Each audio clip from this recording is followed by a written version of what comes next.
Salut à tous, je vous retrouve aujourd'hui pour le book haul du mois de janvier et non pas pour un manga haul. C'est juste pas possible que je renomme mes vidéos manga haul, je suis désolée, certains m'ont fait cette suggestion, mais je trouve ça décidément trop moche. Je vous retrouve donc pour ce qui sera sûrement le plus gros book haul que je n'aurai jamais tourné jusque là. En effet, au mois de janvier, je me suis procuré pas moins de 15 nouvelles séries.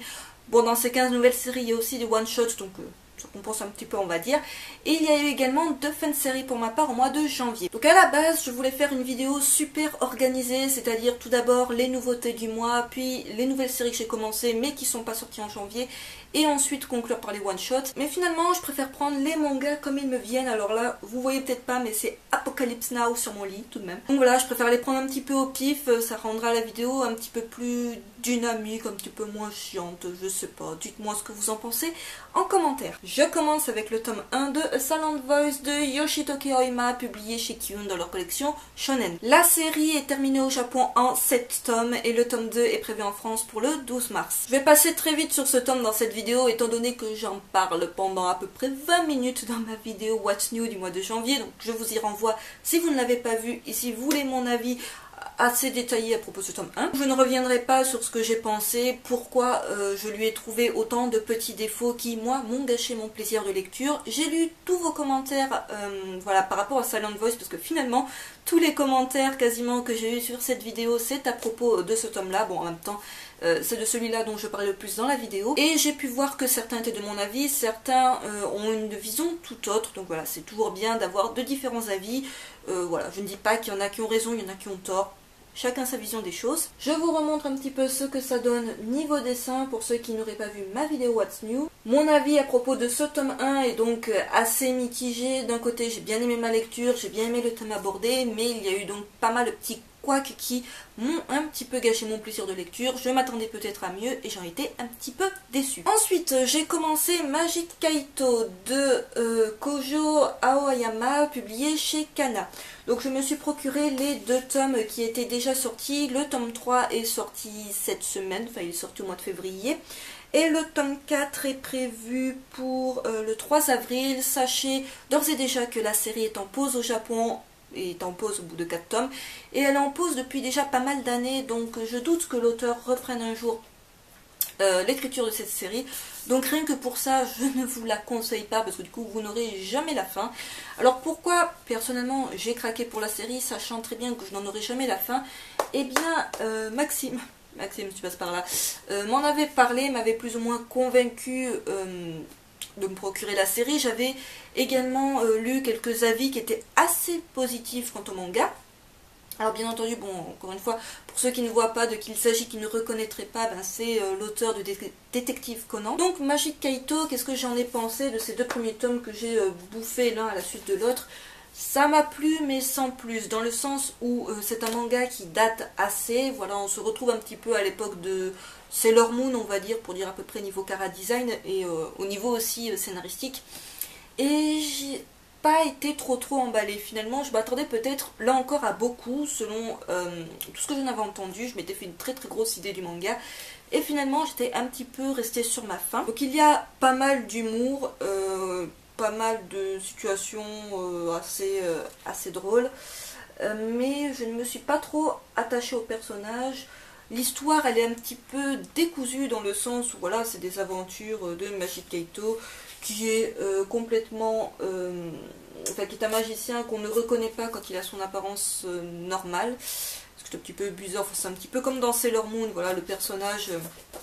il met un petit masque ridicule et personne ne le reconnaît. Bref, c'est pas grave. Donc vraiment pour les fans de Détective Conan, de l'auteur, à la limite ça peut être un achat sympa, mais si vous cherchez une série nouvelle à commencer, ben, sachez que vous n'aurez pas la fin de celle-ci. Donc je vous parlerai du tome 3 que je me suis procuré mais que je n'ai pas ici dans un prochain update lecture. Mais voilà, sachez que bon, je vous parlerai après du tome 4, mais qu'il n'y aura pas de suite. Ensuite, quand je vous dis que cette vidéo est totalement décousue, j'ai commencé la série LDK de Ayu Watanabe, publiée chez Pika. Shoujo, toujours en cours au Japon, avec déjà 17 tomes, toujours en cours, et le tome 2 est prévu en France pour le 4 mars. Donc là encore, je vous renvoie à ma vidéo What's New, dans laquelle je parle assez brièvement de ce titre, mais bon, j'ai pas énormément de choses à vous en dire. Donc c'était pas un shoujo qui m'attirait franchement à la base, parce que c'est le genre de shoujo pas très original, autant vous le dire, vous attendez pas un shoujo révolutionnaire, loin de là, ça casse pas trois pattes à un canard. Maintenant, le tome 1, je l'ai trouvé assez drôle, assez rafraîchissant, j'avais peut-être aussi besoin tout simplement de commencer un nouveau shoujo en cette nouvelle année. Après, si je vous recommande, oui, si vous êtes fan voilà, des histoires d'amour un petit peu compliquées, mais si vous cherchez quelque chose d'original, qu'on n'a pas l'habitude de lire, passez votre chemin parce que clairement, j'ai déjà vu ce genre d'histoire d'amour, ce genre de scénario dans pas mal d'autres mangas, donc voilà, de ce côté-là, je ne vous recommande pas ce titre, mais après, si vous êtes fan de ce genre d'histoire, voilà, c'est sympatoche tout de même. Je continue en vous parlant du tome 1 de Crystal Sky of Yesterday de Pocket Chocolate, publié chez Kotoji dans leur collection Asian District. Wouh, je l'ai dit. Donc il s'agit d'une œuvre chinoise et de la toute première œuvre chinoise que je me suis procurée. Alors vous verrez d'autres titres chinois parce que finalement je suis dans ma pleine vague chinoise cette année. Et donc c'est le premier titre que j'ai tenté d'œuvre chinoise. Pocket Chocolate est apparemment assez connu, je ne sais plus du tout ce qu'il a fait, mais apparemment c'est un auteur assez connu, un auteur chinois assez connu en France. Et ce titre-là n'est absolument pas sorti au mois de janvier, il est sorti il me semble au mois d'octobre 2014, quelque part par là. Et j'en ai lu une critique assez récemment qui était juste super bonne et ça m'a trop donné envie de finalement acheter le tome 1. Donc j'ai également le tome 2 qui est paru lui au mois de février, donc série terminée en 2 tomes, donc on a la fin. Je ne l'ai pas encore lu et je vous en parlerai dans le book haul du mois de février, du coup il n'a pas sa place dans cette vidéo. Mais bon, je voulais vous signifier que les 2 tomes sont déjà sortis, donc que l'histoire est terminée. Donc ce tome 1, je l'avais partagé sur ma page Facebook, je vous avais montré quelques planches parce que niveau dessin, c'est juste magnifique, c'est une œuvre tout en couleur. Alors c'est pas bien épais par contre, hein, vous pouvez le voir, c'est franchement pas gros, mais c'est une œuvre tout en couleur avec de très très jolis dessins. Voilà, donc vous vous en doutez qui dit manhwa, je sais plus comment on dit pour les chinois, tout en couleur dit œuvre un tout petit peu chère. Les tomes sont à 11 €. Vous allez trouver peut-être que c'est super cher parce que le tome est juste tout fin, mais bon, il n'y a que 2 tomes, donc si le titre vous intéresse, c'est pas un très très gros investissement. Donc voilà ce que ça donne niveau dessin. Après, niveau scénar, c'est un gars qui se replonge dans ses souvenirs, voilà, histoire d'amour et compagnie d'adolescence. Je pensais que ça serait un tout petit peu plus profond que cela. Je m'attendais à un titre limite à du Inyo Asano. Et de ce côté-là, j'étais un tout petit peu déçue puisque le titre est finalement assez léger, pas si profond que cela, dans le sens où on s'attache pas trop au personnage, on n'est pas super ému par ce qui leur arrive. Alors par contre, niveau dessin, encore une fois, c'est très très beau. Là, de ce côté-là, c'est un plaisir pour les yeux. Voilà, je vous montre ce que ça donne la 4e de couverture. Mais niveau histoire, je m'attendais peut-être à quelque chose d'un peu plus touchant, d'un peu plus poignant. Et ça n'a pas été le cas. Donc si vous cherchez une œuvre chinoise, tranche de vie, assez sympa tout de même. Voilà, bon, c'est principalement une histoire d'amour. On va dire d'ailleurs un triangle amoureux. Je vous le recommande. Si vous attendez à quelque chose d'assez profond, d'assez, voilà, comme du Inyo Asano, je dirais, passez votre chemin parce que c'est pas vraiment le cas. Je continue dans un tout autre registre avec le premier tome de 6000 de Nokuto Koake, publié chez Kiun. Donc c'est une haine terminée en 4 tomes et le tome 2 est prévu pour le 9 avril. Voilà, donc sachez que les 4 tomes sont prévus pour cette année 2015 et qu'on aura la fin en novembre. Donc là encore, je vous renvoie à ma vidéo What's New du mois de janvier dans laquelle je parle un tout petit peu de ce titre, où je vous donne mon avis, tout ça. Personnellement, c'est un premier tome qui m'a plu. Voilà, je le prends encore une fois comme ce qu'il est, c'est-à-dire un tome 1, un tome d'introduction. On sait que les choses vont vraiment bouger dans le tome 2 et j'ai franchement hâte de voir ce que ça va donner dans le tome 2. Bien évidemment, les prochains tomes, je vous en parlerai dans des updates lecture. Je sais que certains ont été un tout petit peu déçus, voilà, vous m'avez dit, par rapport au dessin, par rapport à l'ancrage aussi, qui est un petit peu particulier, mais je pense que c'est le manga qui veut ça, c'est pas une erreur, problème d'édition, tout ça. Je pense que c'est le manga qui veut ça. Donc voilà, c'est un seinen horreur, on va dire suspense horreur, court, Donc rien que pour ça, je vous conseille la série. C'est là encore pas un très gros investissement, mais ça se confirmera je pense dans le tome 2 si c'est vraiment intéressant ou si ça vaut clairement pas le coup. Ensuite j'ai commencé la série Rudolph Turkey de Hiroko Nagakura, c'est publié là encore chez Comico. Donc ce n'est pas une nouveauté du mois de janvier, le tome 2 est sorti au mois de janvier mais le tome 1 était sorti l'année dernière. Donc la série est toujours en cours avec déjà 3 tomes de parus et le tome 3 est prévu pour le 9 avril. Bien évidemment, là encore, le tome 3, vous le retrouverez dans un update lecture le moment venu. Donc Rudolph Turkey, je vous en ai fait une découverte manga que Comico a eu la gentillesse de partager sur sa page Facebook. Donc je vous y renvoie si vous voulez mon avis à propos de ces 2 premiers tomes. 2 premiers tomes qui m'ont franchement plu, qui me donnent envie de dévorer le 3, sachant qu'encore une fois, le tome 3 ne se passera pas aux États-Unis mais au Japon. Voilà, j'ai hâte de voir ces personnages américains arriver au Japon et combattre des Yakuza, ou les Yakuza se ramènent aux États-Unis. Je ne sais plus, mais je crois qu'ils vont au Japon. En tout cas, ça va être la confrontation avec des Yakuza et rien que ça vaut le détour. Donc niveau dessin, vous avez été nombreux à me dire que vous aimez bien le chara-design de l'auteur. Bon, personnellement, c'est ce qui m'a de prime abord attiré parce que c'était pas l'histoire qui m'avait franchement tapé dans l'œil au premier abord, c'était plus les dessins. Si vous cherchez, alors c'est classé comme historique, bon c'est surtout beaucoup d'action, beaucoup d'humour. Voilà, un titre que je vous recommande. Bon, par contre, il n'y a que 3 tomes de parus, donc je pense que quand le tome 3 sera sorti, on va attendre vachement longtemps avant d'avoir la suite. Mais bon, voilà, vaut mieux en profiter justement quand les séries viennent de commencer, comme ça on n'a pas 36 tomes à rattraper. Je continue avec l'édition ultime de City Hunter de Tsukasa Ojo, publiée chez Panini, donc c'est une édition de luxe, vous l'aurez bien compris, une réédition qui compte 32 tomes. Alors je ne me suis pas procuré les 32 tomes, autant vous dire, jusque là d'ailleurs je n'ai lu que le tome 1, je me suis procuré les 7 premiers tomes, plus le tome 27, et là sûrement vous vous demandez pourquoi le tome 27, et bien je l'avais déjà évoqué dans une précédente vidéo, mais le tome 27 de City Hunter est pratiquement introuvable. Voilà, si vous le trouvez dans un magasin, c'est qu'ils l'ont juste encore en stock.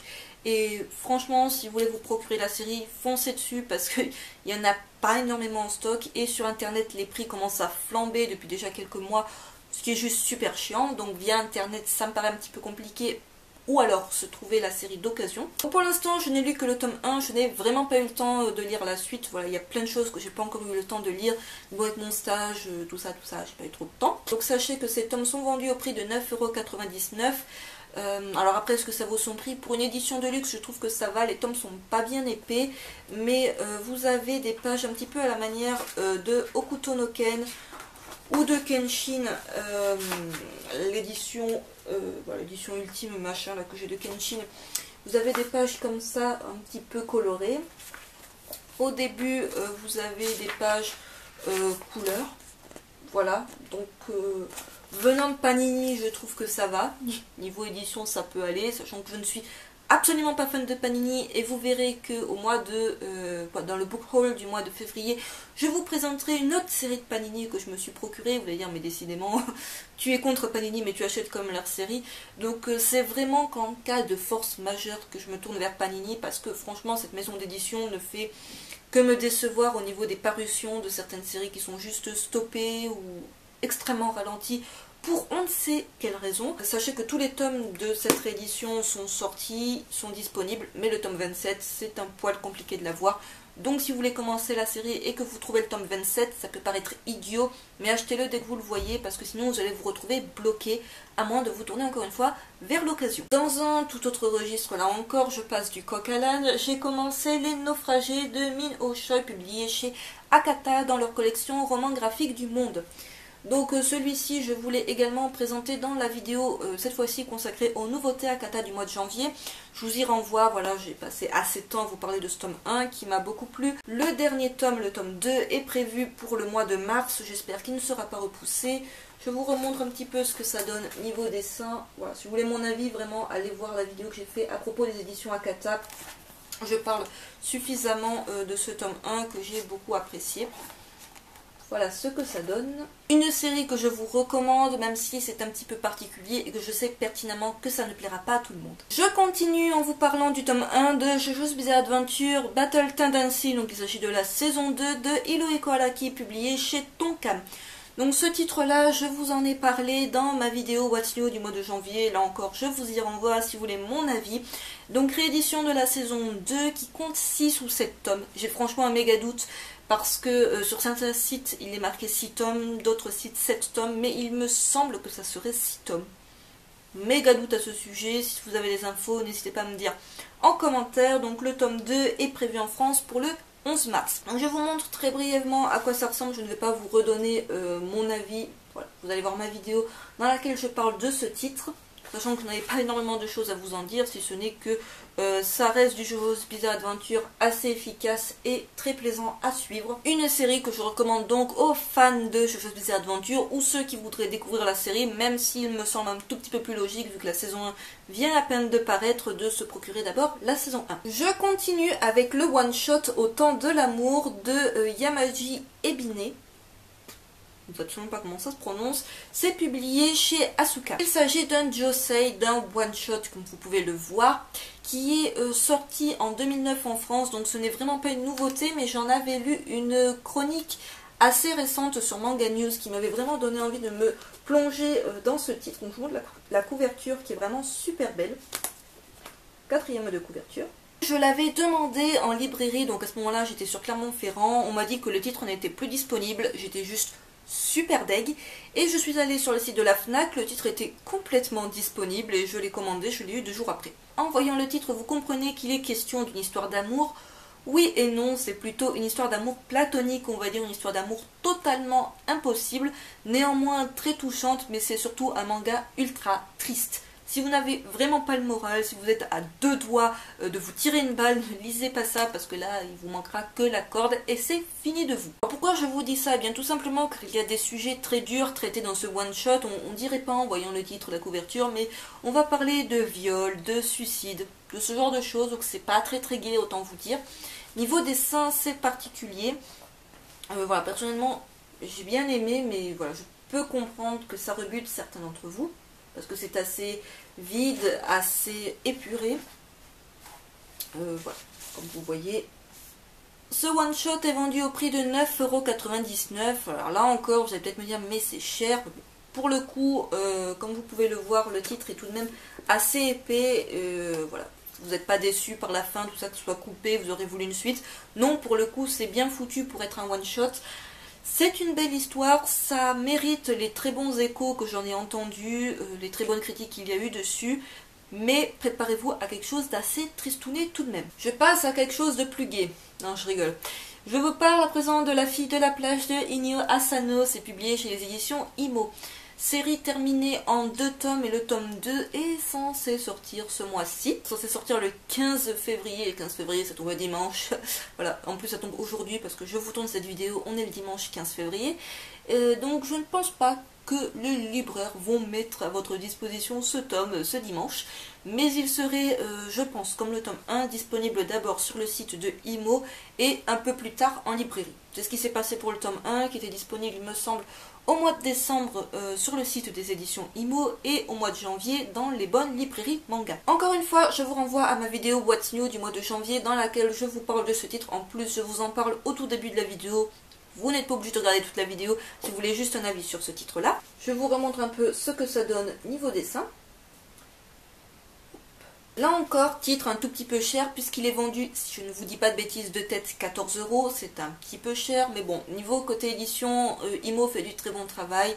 Même si ce tome sera fait vachement attendre, même si les fans ultimes de Inio Asano ne sont peut-être pas super fans de ce titre-là, personnellement je sais que ça ne sera pas mon titre préféré, du moins de ce que j'ai lu pour l'instant de Inio Asano, mais ça reste une lecture qui m'a tout de même beaucoup plu. Je continue dans ma série one-shot, série courte, avec le one-shot Snow Illusion de Ikole Ando, c'est publié chez Comico. Donc là encore, vidéo What's New du mois de janvier, voilà, je n'aime pas me répéter, je fais une vidéo à propos. Je vous renvoie la vidéo à propos de ce tome. Donc un tome que j'ai beaucoup apprécié, mais comme au temps de l'amour, attendez-vous à quelque chose de franchement pas hyper gai. Voilà, c'est là encore un josei, et un josei assez triste, assez dur. Je suis en mode josei un petit peu tristouné, mais bon, l'histoire reste néanmoins très belle. Là encore, le tome unique se suffit à lui-même, on n'a pas spécialement envie d'imaginer une suite. Voilà, la fin est assez concluante. Donc si vous cherchez voilà, des one-shots à commencer, des séries courtes, pourquoi pas. Dans un registre un tout petit peu plus fun, j'ai commencé la série Le Monde de Wang Wang de Xuan Yin. C'est publié chez Picap. Donc, énième œuvre chinoise de ce mois de janvier, qui n'est absolument pas une sortie du mois de janvier, parce que vous avez sûrement vu les tomes depuis déjà plusieurs mois en librairie, mais j'ai craqué en ce mois de janvier, donc je vous montre les couvertures des 3 premiers tomes, parce qu'il n'y a que 3 tomes de sortie jusque là. Donc la couverture du tome 1, le tome 2, et le tome 3, dont je trouve la couverture franchement trop choupi. Donc la série est toujours en cours en Chine, j'allais dire au Japon, mais non, c'est plutôt en Chine. Alors il me semble que c'est chinois, j'ai un doute, est-ce que c'est chinois ou coréen? Mais vu le nom, je dirais plutôt chinois. Yin, ça sonne un peu chinois. Gros doute, mais il me semble que c'est chinois. Donc la série est toujours en cours en Chine avec déjà 4 tomes de parus. Le tome 4 est prévu en France pour le 8 avril. La couverture du tome 4, si vous la trouvez sur internet, je crois que vous pouvez la voir sur le site Manga Sanctuary. Elle est juste magnifique. Voilà, la couverture du tome 4, elle envoie du lourd. Les mangas sur les chiens, je suis pas spécialement ultra fanat de chiens dans la vraie vie. Je suis plus chat. Donc voilà, je vous ai déjà présenté Chi. Voilà, pour ceux qui ne le savent pas, ça se termine cette année. Ça se termine, bref. Et je ne sais pas trop pourquoi j'ai craqué pour Wang Wang. Sur le principe, c'est le même style d'œuvre que Chi. Donc je vous montre un peu ce que ça donne. C'est-à-dire du manga tranche de vie. Du manhwa. C'est vraiment plus comment on dit pour la Chine. Tranche de vie, c'est vraiment des petits... Alors là, en fait, c'est classé par jour. Et c'est l'évolution de ce petit chien qui arrive chez un jeune couple qui leur rend la vie pas possible dès le départ. Voilà, c'est le chien ultra turbulent. On voit un petit peu son évolution. Donc au bout du 3e tome, il est déjà plus d'1 an. Il vieillit vite ce chien. On voit ses rencontres avec d'autres chiens, d'autres animaux. Voilà, l'éducation. Il y a même des petites recettes de petits biscuits, de petits trucs pour chiens. Je ne sais pas si c'est des vraies recettes, je n'ai pas de chien, je ne peux pas vous dire si ce sont des vraies recettes. C'est très drôle, vous pouvez lire les tomes indépendamment les uns des autres, puisqu'étant donné c'est du pure tranche de vie, il y a une continuité dans le temps, c'est-à-dire voilà, on voit Wang Wang évoluer, grandir, mais à part cela, si vous ne vous rappelez pas exactement de ce qui s'est passé dans le tome précédent, c'est pas bien grave. Hein. Donc voilà, vous avez pu le voir, le tome est tout en couleur. Donc vous vous en doutez, vous allez payer le prix de la couleur. Alors côté édition, j'aime beaucoup ce côté un peu rectangulaire, comme ça. Je trouve ça sympa comme format. Les tomes sont vendus au prix de 10 €. Franchement, je trouve que 10 € pour une œuvre tout en couleur, avec vraiment des très belles planches. Voilà, je vous en montre encore une. Je trouve que ça va. Voilà, 10 €. Après, dites-vous bien que ça casse pas 3 pattes à un canard niveau scénario. Si vous aimez les chiens, ça peut vous plaire. Si, comme moi, vous n'aimez pas spécialement les chiens, vous pouvez retrouver un petit peu ce que vous avez retrouvé, par exemple, dans le manga Chi, dans cette œuvre-là. Voilà, des petites scènes assez drôles, des petits trucs qui peuvent peut-être vous rappeler votre quotidien avec votre chien, qui sait. Donc une œuvre assez mignonne que je recommande pour les petits et les grands. Je continue avec le one-shot Le Geek Sablonde et l'Assassin de Kim Won-cheng et Chi Fai-tang, publié chez Akata dans leur collection What the Fuck. Donc je vous renvoie à ma vidéo Akata dans laquelle je parle également des naufragés. Je vous parle de ce one-shot, je vous dis tout le bien que j'en pense, malgré le fait qu'il ait des critiques un petit peu mitigées. Voilà, personnellement j'ai bien aimé. Je ne m'attendais pas à un truc flamboyant, voilà, j'avais pas une idée préconçu, je dirais, de l'œuvre avant de l'acheter, donc c'est finalement tant mieux. Niveau dessin, voilà, encore une fois une œuvre tout en couleur, encore une œuvre chinoise d'ailleurs, au passage, hein. On n'est plus à une œuvre chinoise près dans cette vidéo. Et une autre planche, voilà. Donc personnellement, c'est un one-shot qui m'a beaucoup plu, il faut vraiment le prendre comme un titre what the fuck, c'est-à-dire ne pas chercher quelque chose de logique ni de crédible. Pour le coup, ce n'est absolument pas crédible, mais c'est très rafraîchissant, c'est très drôle, si on aime l'humour, bien sûr, un petit peu noir. Un one-shot que je vous recommande si vous cherchez quelque chose de décalé, même si, ok, certains le trouveront assez cher puisqu'il est vendu au prix de 13,50 €, mais encore une fois, œuvre tout en couleur, cartonné, tout ça, donc ça vaut son prix. Je conclue la partie nouveauté de cette vidéo avec une nouveauté, non pas des moindres me concernant, puisqu'il s'agit de l'intégrale de Spirale de Shunji Ito, publiée chez Tonkam. Donc ce n'est vraiment pas une nouveauté du mois de janvier, cette intégrale est sortie, me semble, en 2011 en France, elle regroupe donc tous les tomes de la série Spirale, je ne sais plus combien il y a de tomes. 3, 4, 5. Donc ça coûte 30 euros, autant vous dire, ça coûte son prix. Côté édition, couverture cartonnée, magnifique. Voilà. Je l'ai juste un petit peu regretté du fait que j'ai dû le transporter après de Clermont-Ferrand à Marseille. Voilà, ça faisait super lourd dans la valise. Rien que pour ce côté-là, je regrette un petit peu de ne pas l'avoir acheté directement à Marseille. Mais bon, j'ai un petit peu craqué et je savais que c'était vraiment un classique de Shunji Ito qu'il fallait que je lise. Donc je ne l'ai pas lu à l'heure actuelle où je tourne cette vidéo, je n'ai vraiment pas eu le temps de le lire. Donc, je vous montre pour ceux qui se demanderaient à quoi ça ressemble à l'intérieur niveau dessin. Alors c'est complètement un manga horreur, hein, pour ceux qui ne l'auraient pas compris. Shunji Ito ne fait que dans le manga horreur, bien glauque, bien bizarroïde, qui va vous faire plein de rêves assez bizarres. Mais personnellement j'aime beaucoup le travail de l'auteur, c'était vraiment un classique je dirais avec Tomie qu'il fallait que je lise. Donc Tomie ça sera sûrement la prochaine œuvre que j'achèterai de Shunji Ito, parce que même si j'en ai pas beaucoup, c'était vraiment les deux qui me donnaient le plus envie. Celle-ci au moins elle est dans la Mangatech et si vous voulez mon avis prochainement à propos de ce titre, n'hésitez pas à me le dire. Je sais que c'est un auteur qui est pas mal apprécié, que finalement beaucoup de néophytes ne connaissent pas parce que c'est vraiment pas le mangaka qu'on va mettre en avant, étant donné que c'est un mangaka qui fait des choses assez particulières tout de même, mais qui pourrait peut-être intéresser pas mal d'entre vous. Donc n'hésitez pas à me dire en commentaire si une vidéo à propos de Shunji Ito ou à propos de Spirale vous intéresserait. J'en ai terminé pour la partie nouveauté du mois de janvier. Je pense que comme vous avez pu le voir, c'est tout de même une partie assez importante de la vidéo, mais s'il y a eu tout de même deux fins de série me concernant au mois de janvier, donc je tenais tout de même à vous en parler. Donc il y a eu ces deux fins de série là, une bonne fin de série et une mauvaise fin de série, même si je m'en doutais un tout petit peu. Donc je commence par la mauvaise fin de série. Il s'agit de la fin de Aphrodisiaque de Tomoumi, publié chez Soleil. Donc ce shoujo, je vous en ai déjà parlé à maintes reprises, du tome 1 au tome 5, je vous en aurais parlé, et je vous aurais dit qu'il m'a globalement assez déçu par rapport à ce que j'avais déjà lu de l'auteur, qui m'avait beaucoup plu. Là, voilà, alors autant les couvertures, elles sont magnifiques, mais alors là, rien à dire, les couvertures, elles envoient du lourd. Mais niveau scénario, non, non, non, non. L'héroïne, vous avez envie de lui foutre 3 baffes à chaque page. Voilà, c'est pour vous dire, c'est même pas toutes les 2 pages, c'est toutes les pages. L'histoire est ultra prévisible, la fin est gnangnante à souhait, comme dans énormément de choses, vous me direz, mais là, c'est vraiment le truc qui aurait été énervant jusqu'au bout. Et pourtant, dans ce dernier tome, on a un côté assez sombre qui nous laisserait présager une fin assez triste, assez douloureuse. Il n'en est rien, rassurez-vous, hein, pour ceux qui se diraient « Oh mon Dieu, mais dans quoi finit le manga ?» Non, non, il finit bien, comme toutes les autres œuvres de l'auteur, d'ailleurs il me semble. On vous montre un petit peu ce que ça donne. Niveau dessin, c'est vraiment super joli, rien à dire, j'ai jamais été déçue du travail de l'auteur jusque-là. C'est très beau, c'est des traits très fins, très shoujoesques, je dirais. Mais niveau scénar, ça casse pas trois pattes à un canard. Si vous avez lu d'autres œuvres de l'auteur, vous risquez là aussi d'être déçu. Après, si vous découvrez la mangaka avec ce titre-là, peut-être que vous allez juste l'adorer. Mais personnellement, j'avais lu déjà 3 autres séries de cet auteur et je lui ai préféré les 3 autres œuvres à celle-ci. Et je conclus cette vidéo avec une bonne fin de série puisqu'il s'agit du second et dernier tome de Ressentiment de Kengo Anazawa. C'est publié chez Kiyun. Donc là, c'est le genre de tome double volume. Vous savez que vous en avez pour votre argent parce que regardez-moi l'épaisseur du tome. Alors, je vous avais parlé du tome 1 dans je ne sais plus quelle vidéo, sûrement une vidéo What's New ou un book haul ou In My Mailbox à l'époque.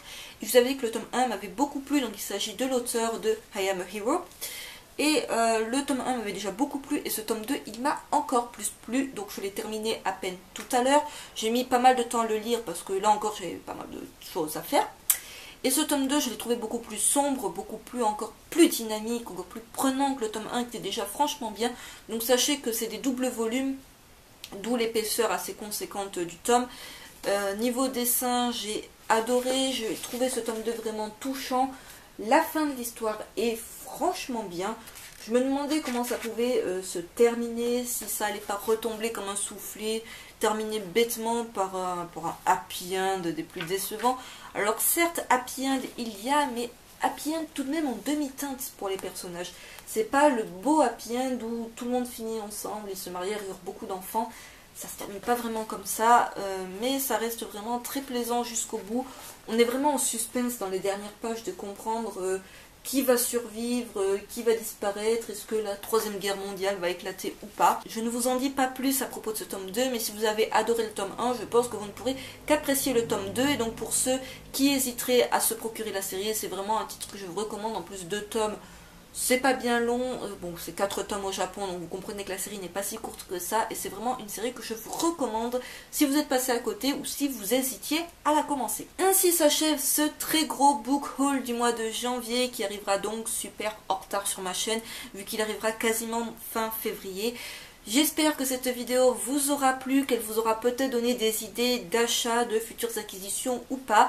N'hésitez pas à me dire en commentaire ce que vous en avez pensé, ce que vous avez commencé au mois de janvier. S'il y a des titres, par exemple, dans tout cela que vous avez lu, et ce que vous en avez pensé, si vous ne m'avez pas déjà donné votre avis sous ma vidéo What's New du mois de janvier ou sous ma vidéo Akata. Et je vous dis à très vite pour une prochaine vidéo.